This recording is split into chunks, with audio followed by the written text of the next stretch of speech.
farqi katta bo'ldi. Men hali bitirmasimdan, undan ko'ra ko'proq tushuntira olaman. Undan tashqari boshqa joylarda to'lib o'tishmas ekan. Imzodan keladigan o'quvchilardan bittasi bo'lsam kerak. Qayerdan qildingiz? Ohangarondan kelaman. Ishlaysiz? Buxgalteriya sohasida? Ha, buxgalteriya sohasida. Necha yildan beri? 19 yil bo'ladi, xudo xohlasa. Zo'r, 19 yillik buxgalter. Men ham o'zi buxgalterman, lekin bilmaydigan narsam ko'p ekan. Assalomu alaykum. Assalomu alaykum. Ismingiz? Zilola. Apkoda necha oydan beri o'qiyapsiz? 2-oy ketyapti, xudo xohlasa. Zo'r. Qanaqa bo'lyapti endi darslar? Darslar zo'r bo'lyapti. Yaxshi o'qiyapmiz, harakatdamiz, ham ishlab, ham o'qib. Ketyapmiz darslarga. O'zi nima uchun imенно Apkoni tanlagandingiz? O'zi budjet tashkilotida ishlayman men, buxgalteriyasida. Qo'shimcha daromad olish maqsadida, shu shotlarini bilish uchun, buxgalteriyasini yuritish uchun o'qiyapman. Xo'p, boshqa kurslar ham ko'p buxgalteriya o'qitadigan. Nima uchun aynan Apko? Apkoni ko'p Instagramda kuzataman. Ularni berayotgan bilimligi, o'quvchilar olayotgan natijalarini ko'rib, shu maqsadda Apkoni tanladim. Zo'r. Ishlaysiz? Buxgalteriya sohasida? Ha, buxgalteriya sohasida. Necha yildan beri? 19 yil bo'ladi, xudo xohlasa. Zo'r, 19 yillik buxgalter. Nima sabab bo'ldi endi Apkoda o'qishingizga? Qo'shimcha daromad. O'shaning uchun bu yoqqa keldik endi, xudo xohlasa. Yaxshi natijalar bilan. 2 oy o'qidingiz. 19 yillik o'zi anaqa narsa bo'lmayaptimi? Va men bularni o'zi bilaman degan narsa. Chunki o'zingiz ham buxgalter ekansiz, shu sohada ishlagan ekansiz. Yo'q, biz endi ancha yil oldin o'qiganimiz uchun to'g'ri takrorlash ham bo'ladi, lekin ko'p narsani chuqurlashtirib o'rgatilmagan ekanda. Ko'p narsani o'rganamiz, bilmas ekanman ko'p narsani, ammo yengillik ko'p bo'lyapti-da. Bu yerda chuqurlashtirish qanaqadir boshqa mana bu uchebni sentrlarga qaraganda programmasi yoqdi menga avvalambor, o'rgatish prinsiplari mana bu plan bo'yicha nimalari o'shaning uchun yoqqa keldim-da. Ishdagi muammolarga ham yechim topa olyapsizmi? Boshqacha ko'z bilan qarash boshladim o'sha. Ismingiz? Ismim Dilbar. Dilbar opa. Sam 2 oydan beri fundamentaldasiz, to'g'rimi? Ha, shunaqa. Apkoni o'zi nima uchun tanlagandik boshda? Apkoni men Instagramda ko'rdim. O'quvchilarini, yutuqlari, xullas menga tortgan joyi shu bo'ldi. Keldim. Kelganingizda birinchi atmosfera tortadi o'ziga. Ishchilarning muomalasi eng birinchi navbatda. Qizlar kutib olishdi, juda chiroyli muomala qilishdi. Keyin balki men boshqa qaytib kelmasligim ham mumkin edi. Ishlarim bilan o'g'inda boshqa qilib, lekin ular telefon qilib, takliflar berib, ularning muomalasi asnoviy. Meni tortgan joyi. Keldim, o'qiyapman, o'qiyotganimga afsuslanmayman. Ustozlar yaxshi o'tishyapti. Men ham o'zi buxgalterman, lekin bilmaydigan narsam ko'p ekan. Oliy ma'lumotli buxgalter bo'lsangiz ham, masalan, har kuni chiqayotgan qarorlar, har kuni chiqayotgan o'zgarishlarni o'zingiz ustingizda o'qib, o'rganib turmasangiz, orqada qolib ketaverasiz.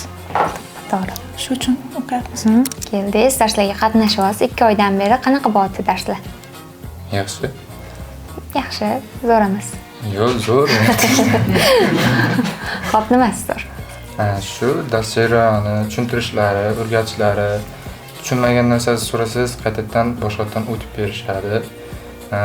Keyin domlalar bilan alohida o'zingiz muloqot qilib, tushunmagan narsalarni so'ra olasiz bemalol.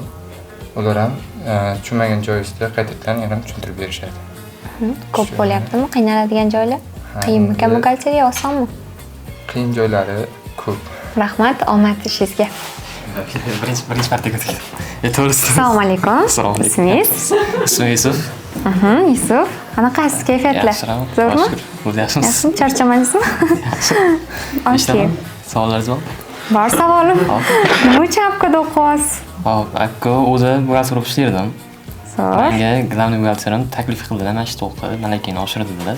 O'shan keldim malakamni oshirganim buxgalteriya bo'yicha. Qanaqa malaka oshyaptimi? Na, to'g'ri, sekin-sekin oshiramiz. Qanchalik? 1,5 oy bo'ldi hozir kelganimga. Qoniqarli, yaxshi dars o'tishyapti. Professional o'qituvchilar, metodlari ham ancha zo'r. Boshqa uchurning sentrlarga qaraganda. Endi otlarni aytmayman, oldin bitta o'quv markazida o'qiganman. Lekin oxirigacha o'rgatishmagan. Ko'p shotlarni o'rgatishmagan, to'g'ri shotda. Shu detal o'rgatish bo'tdi, metod yaxshi qo'llangan bo'tdi. Shunaqa. Xo'p, yana nima deya olasiz Apko haqida? Kamchiliklarini ham aytib o'tdik, hamma maqtayapti. Ko'pchilik endi uzoqdan keladi. Men sezdim bu yerda. Endi o'sha maslahatim, taklif berdim. O'sha taklifda anaqasi bo'ldi. Boshqa chetroq anaqa hududlardan yangi filial ochish. Feruza. Feruza opa, nima uchun aynan buxgalteriyada o'qiyapsiz? O'zi oliy ma'lumotliman. Kasbim o'qituvchi bo'lgan. Lekin 6-7 yildan beri shu buxgalteriyaga qiziqqanim uchun men shu sohani yana ham chuqurlashtirib o'rganish maqsadida shu o'quv markaziga keldim. Ishlaganmiz bu sohada avval? Ishlaganman. Lekin bilmagan narsalarim ko'p ekan. Ustozlarga rahmat. Ularning talabchanligi eng yoqqani menga. Har doim yordam qo'lini cho'zishga tayyorligi, bilmagan narsalaringizni alohida kerak bo'lsa vaqt ajratib o'rgatib berishligi yoqdi menga. Kurslar ko'p, nega aynan Apko? Instagramda juda ham ko'p kurslarni ko'rib chiqdim, tanladim va shu Apkoga to'xtaldim. Oxirgi tanlovim shu Apko bo'ldi. Uzoq bo'lishiga qaramasdan eng uzoqdan keladigan o'quvchilardan bittasi bo'lsam kerak. Qayerdan qilasiz? Ohangarondan kelaman. Zo'r. Nimasi tortdi bunchalik Apkoni? Ohangarondan tortyapti-yu. Shu bilimga bo'lgan chanqog'im va bularni bilim berishga bo'lgan ishtiyoqi. Darslar haqida ham? Darslar yaxshi. O'z vaqtida, hammasi vaqtida boshlanib, chiroyli ustozlar ham juda ham bilimli. O'zligida borligini berishga tayyor. Inshaalloh yana ham yuqori natijalarga erishish maqsad. Ismingiz? Nodirbek. Yoshingiz? 18 da. 18 yosh. Nima uchun buxgalteriyani o'rganyapsiz? Qiziqishim bo'lgan, keyin akam ham shu sohada ishlaydi. Akam shu yerni o'qib ketgan. Maslahat berdi, shu yerga kelib o'qiyapman. Keldim, o'rgatish metodi normalniy boshqa joylarga qaraganda u akamning o'zi ham o'qigan, maslahat bergandan keyin bu yerga keldim. Zo'r, boshqa joylarga qaraganda normalniy o'rgatadi. Ustozlarning ham bilimi zo'r, hammasi o'zini faoliyat bo'yicha ham ishlab ham o'rgatadi. Boshqa joylarda ishlamaydi, faqat o'rgatishda u yangilik bo'lmaydi. Ularda yangilik bo'lmasdan o'sha bitta narsani qayta o'rgatish bo'ladi. Bu yerda bo'lsa ham ishlab, ham yangilik ko'rib, o'sha narsani o'rgatadi. Assalomu alaykum. Assalomu alaykum. Ismingiz? Nuriddin meni ismim. Nuriddin. Nima uchun buxgalteriyani o'rganyapsiz? Buxgalteriyani o'rganishdan maqsad shu kelajakda xudo xohlasa biznes qilish, davlat bilan o'sha korxona orasida qanaqa aloqalar bo'lishi, shuni o'rganish uchun buxgalteriyaga kelganman. Yoshingiz nechida? 20 da. O'qishni bitirganmisiz shunda? Yo'q, hali o'qiyman hozir. O'qiyman ham, ishlayman ham. Zo'r. Xo'p, darslar haqida fikr?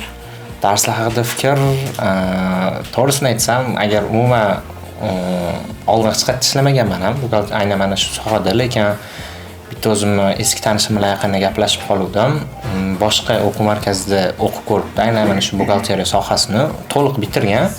Lekin o'zim gaplashgan paytim suhbatda baribir bilinadi kim qanaqa o'rganganligi, gap so'zdan farqi katta bo'ldi. Men hali bitirmasimdan undan ko'ra ko'proq tushuntira olaman. Undan tashqari boshqa joylarda to'liq o'tishmas ekan. Ya'ni qaysidir qismi faqat ishlab chiqarish yoki cheklangan sohalar o'tilar ekan, lekin to'liq o'rgatilmas ekan. Bu yoqda to'liq o'rgatilyapti. Menga shunisi yoqyapti. Kelajakda ya'ni bosh buxgalter bo'lish imkoniyati bo'lganda, bu tayyor qilib beradi, ya'ni shu imkoniyatga.